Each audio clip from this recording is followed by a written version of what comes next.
Ya halo teman-teman, di video kali ini saya akan kasih tahu cara agar Discord tidak nge-lag pada PC dan laptop. Tanpa berlama-lama, langsung saja kita mulai. Oke, jadi di sini gua akan kasih tunjuk gimana sih cara agar Discord kita itu tidak nge-lag dan sekaligus lancar. Nah, jadi di sini kita hanya cukup men-setting di dalam Discord-nya saja, guys.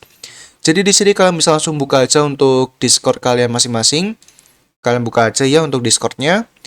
Terus, kalian bisa fokus ke kiri pojok bawah. Di sini ada akun Discord kalian. Nah, kalian bisa fokus ke sini, guys.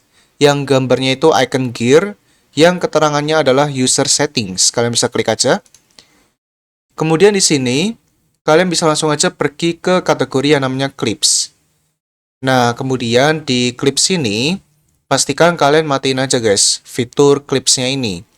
Karena kalau kalian masih nyalain seperti ini, takutnya Discord itu akan mengkonsumsi daya resource tambahan atau daya resource yang lebih dari PC atau laptop kalian. Jadi kalian bisa matiin aja fitur clips kalau kalian tidak pakai. Kemudian kalau sudah mati, di sini kita tinggal lanjut aja ke kategori selanjutnya. Di sini ada di bagian ini, guys. Di bagian yang namanya appearance, yang dimana appearance ini kita akan fokus ke bagian sini, guys. Di bagian UI density dan message spacing. Jadi mana UI density ini kalian bisa pilih antara mau pakai yang compact, default, atau spacious. Nah, jadi sudah kelihatan ya untuk perbedaannya. Jadi kalau default itu seperti ini ya. Tampilannya itu semulanya itu normal. Tapi kalau kita pilih yang compact, nanti dia akan kayak semakin jaraknya itu dempet ya. Kayak tidak ada spasinya gitu. Terus kalau kita pilih yang spacious, ini dia. Nah, spacious ini kalau nggak salah jaraknya jadi ini ya.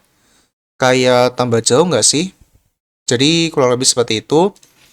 Dan kalau gua sendiri, gua bakal pilih yang compact. Jadi ini bisa disesuaikan. Jadi nanti compact itu bakal berdempetan semua ya. Dempet semua dan kelihatan kayak tidak ada spasinya gitu. Terus yang selanjutnya, di bawahnya itu ada message spacing. Jadi ini mengatur untuk ini ya, pesan displaynya ya. Kalau default itu kayak gini. Kemudian kalau kita ubah menjadi compact, nanti dia ini akan singkat ya seperti ini, dan ini tidak ada avatarnya atau tidak ada apa namanya profile picture-nya, jadi hanya nama saja. Tapi kalau kalian ingin ada apa namanya profile picture-nya, kalian bisa ini matiin ini ya, hide user avatar, kalian matiin dan nanti avatarnya muncul tapi kecil. Nah, jadi kurang lebih seperti itu untuk tambahannya. Dan kalau gue sendiri bakal pilihnya yang default saja. Kemudian kita lanjut ke bagian selanjutnya. Di sini di bagian accessibility, terus kita scroll aja sampai ketemu di bagian ini, guys. Oke, jadi di sini yang pertama-tama kalian bisa matiin aja ini sync contrast settings, kalian matiin. Kemudian untuk reduce motion, ini kalian bisa matiin aja. Untuk ini centangnya dihilangkan. Lalu untuk enable reduce motion kalian nyalain. Tapi untuk sisanya ini, yang keduanya ini kalian bisa matiin seperti ini. Terus di bawahnya yang terakhir ini ada stiker. Stiker ini kalian bisa pilih never animate. Jadi kalau pilih never animate, nanti stiker yang ada animasi, bakal animasinya itu kayak tidak hidup ya, atau dimatikan gitu, guys. Kemudian kalau sudah, kita lanjut ke bagian voice and video. Sekarang yang pengen kita lakukan, di sini teman-teman bisa pergi aja ke menu video. Menu video, kemudian di sini bisa di-scroll ke bawah sampai kalian ketemu di bagian atau kategori advance ini paling bawah. Jadi di sini ada fitur yang menarik yaitu hardware acceleration. Jadi mana hardware acceleration itu fungsinya biar pengguna resource CPU kita atau VGA kita itu kepakai, guys. Jadi semisal nih kita nyalain kamera kita saat kita join di voice chat ya kalau nggak salah namanya. Terus kita ngomong sama orang-orang. Nah, kalau hardware acceleration menyala, nanti pengonsumsi daya resource yang akan digunakan untuk kamera kita itu tidak hanya mengandalkan CPU kita saja, melainkan juga mengandalkan GPU atau VGA kita. Jadi istilahnya itu bisa 50-50 ya, antara CPU dan GPU itu sama-sama bekerja. Karena kalau kita matiin hardware acceleration, nanti cuman mengandalkan CPU-nya doang. Jadi bebannya itu ke CPU semua ya, kayak nggak adil gitu guys ya. Jadi kegunaannya itu juga biar hasil webcam kita itu kayak pergerakannya itu juga nggak ngelek-ngelek ya, bukan ngelek-ngeleknya dikarenakan masalah internet atau wifi, tapi juga biar nggak ngelek ya untuk pergerakan webcamnya. Jadi biar lebih smooth gitu guys. Nah kemudian tambahan lagi, kalau semisal kalian live streaming nih di Discord ya, misal lagi nonton bareng, terus kalian itu jadi salah satu yang nge-share screen gitu ya. Nah, kalau semisal hasil live streamnya itu nge-lag ya atau patah-patah, kalian coba matiin ini guys. Hardware acceleration kalian matiin. Karena siapa tahu penyebabnya itu adalah di sini. Jadi seperti itu, kalian bisa tes dulu aja sih. Dan kalau sudah selesai, kita lanjut ke fitur selanjutnya. Kita geser ke ini ya, ke kanan, yaitu ke debugging.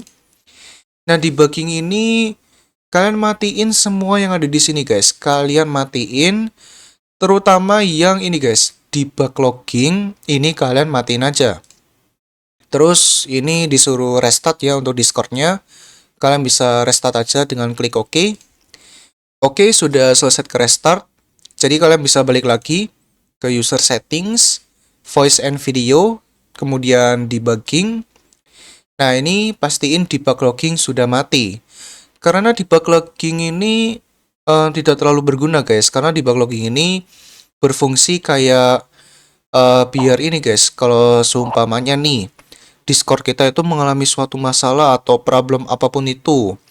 Nah, nanti si debug logging ini bakal nge-save file logging atau file log ya, file log pada debug Discord-nya guys, biar nanti bisa ke-upload ke folder voice module dan nanti akan ditransferkan ke Discord support untuk melakukan troubleshooting. Ya dimana ini kan terasa tidak berguna ya, jadi kalian bisa matiin aja untuk debug loggingnya. Kemudian selanjutnya kita lanjut ke sini guys, ke bagian Windows settings. Nah untuk ini kalian bisa matiin aja guys. Yang pertama itu open Discord. Ini buruk banget ya, karena kita tidak mau Discord kita itu langsung kebuka dan berjalan di latar belakang atau di background saat kita menyalakan komputer atau laptop kita. Kemudian ini biarin aja. Terus selanjutnya kita lanjut ke streamer mode atau mode streamer. Nah ini biasanya kalau kalian sering live streaming dan sering buka-buka Discord ya, kalau kalian tidak mau kena nih apa namanya username dan hashtag akun Discord kalian, nah kalian bisa kalian bisa nyalain mode streamer ini guys. Tapi kalau dirasa nggak berguna, kalian tinggal matiin aja guys. Matiin enable streamer mode, kalian matiin. Automatically enable or disable, kalian bisa matiin juga guys. Nah, jadi seperti ini. Kemudian selanjutnya kita pergi ke kategori advance. Nah, di advance ini kalian perlu menyalakan yang pertama itu mode developer. Jadi kalian bisa nyalain mode developer. Kemudian kalian matiin yaitu hardware acceleration. Nah, jadi untuk hardware acceleration-nya ini berbeda dengan yang di video tadi guys, atau yang buat di webcam tadi. Karena kan kalau video itu justru membutuhkan hardware acceleration ya. Tapi kalau untuk Discord-nya sendiri, untuk aplikasinya sendiri, itu nggak usah guys. Jadi fitur hardware acceleration ini bisa kalian matiin. Terutama kalau kalian sering buka Discord, terus sambil main game. Nah kan main game butuh resource GPU yang banyak tuh. Nah, kalian kan nggak mau tuh resource CPU-nya itu kebagi-bagi ke aplikasi yang lain, terutama ke Discord. Nah, makanya dari itu fitur hardware acceleration bisa kalian matiin atau kalian matikan. Terus kalian relaunch atau restart Discord-nya, oke? Oke Bang, oke sudah. Dan yang terakhir, kalian lanjut aja ke bagian atau kategori ini guys. Game overlay. Nah, ini sempat rame ya katanya. Game overlay Discord yang sekarang itu ada ini ya, updatean ya. Nah, ini bisa kalian lihat ini gambarnya, gambar contoh game overlay sekarang yang terbaru ya. Nah, ini lumayan bagus ya. Bisa disetting windownya, mau pilih full screen, borderless window. Terus ini juga ada gambarnya ya kan. Nah, ini ya. Jadi, ya kalian bebas sih kalau game overlay, tapi kalau masalah performa untuk Discord, biar nggak nge-lag, biar tambah lancar, jelas kalian matiin guys overlay. Nah, ini ya, dikasih suatu alasan nih kenapa kalian mau matiin. Kalau gua bakal jawab tidak terlalu berguna, lalu submit, dan udah deh. Nah, jadi seperti itu guys. Jadi, masalah hal yang buat Discord nge-lag itu salah satunya adalah game overlay yang kemungkinan masih aktif dan menyala gitu guys. Jadi, kalian bisa matiin untuk overlay-nya, overlay yang terbaru maupun yang legacy overlay. Kalian bisa matiin aja guys ya, oke? Nah, jadi seperti itu cara agar Discord tidak nge-lag dan lancar pada PC atau sampai sini dulu. Semoga video ini bermanfaat bagi teman-teman. Jika bermanfaat, coba subscribe, like, dan share video ini. Terima kasih sudah sudah subscribe, oke? Oke, video sampai sini dulu. Tunggu next video ya. Dadah!